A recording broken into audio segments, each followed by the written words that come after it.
I want to talk to you about who Jesus is. I want to help you to understand the mystery of his identity, the mystery of his office, and the mystery of his person. Are you with me? Now, this question about the identity of Jesus Christ is the fundamental question that is wrapped up in Scripture. And everything that is written from Genesis to Revelation, it is all written in an attempt to unveil this mystery. There are three principal things that when we talk about the identity of Jesus Christ, there are three things that the Scripture reveals to us about his identity. Number one is wrapped up in the answer that Peter gives. He looks at Jesus Christ and he says, "You are the Christ, the Son of the living God." Number one, whether you believe it or not, Jesus is the Christ. Whether you accept it or not, number two, Jesus is the Son of the living God.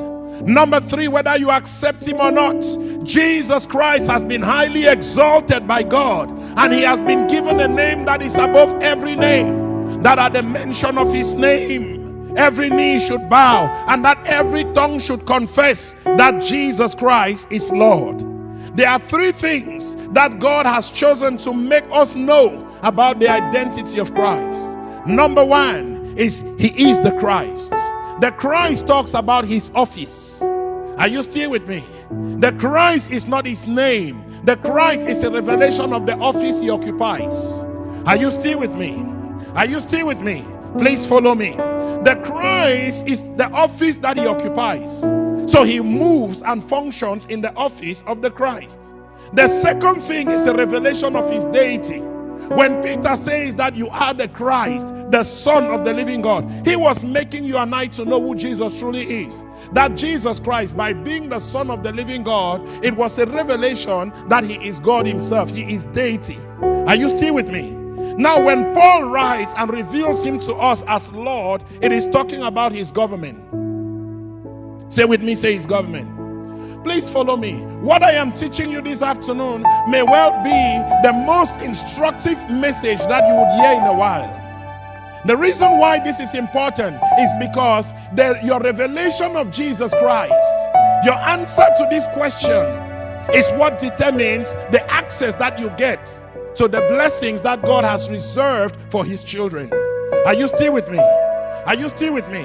Now imagine that the Prime Minister comes into this place. He is a man with a lot of power, with a lot of grace, with a lot. Okay? Now if he comes into this place and you do not know that he is the Prime Minister, it doesn't change anything about his identity. Are you still with me? But it's a limiting factor to you. Because had you known that he was the Prime Minister, you would approach him differently. Are you still with me? Now, if he enters here and you do not know that he is the Prime Minister, what you may do is that you may ask him for $10. Oh. But if you know that he is a Prime Minister, you may ask him for a blank check. All of this is dependent on your concept and revelation of the person. His being the Son of God is a revelation of his identity. Okay? His identity, his person. That when you see me, you've seen God.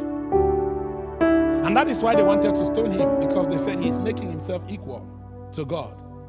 That is why when Philip is asking him and saying, "Show us the way to the Father," he takes an offense. He says, "Philip, have you been so long with me and you are still asking me to show you the Father? Don't you know that he that has seen me has seen the Father?" So when John presents him as the Son of the living God, what John was doing is that John was unveiling the deity of God.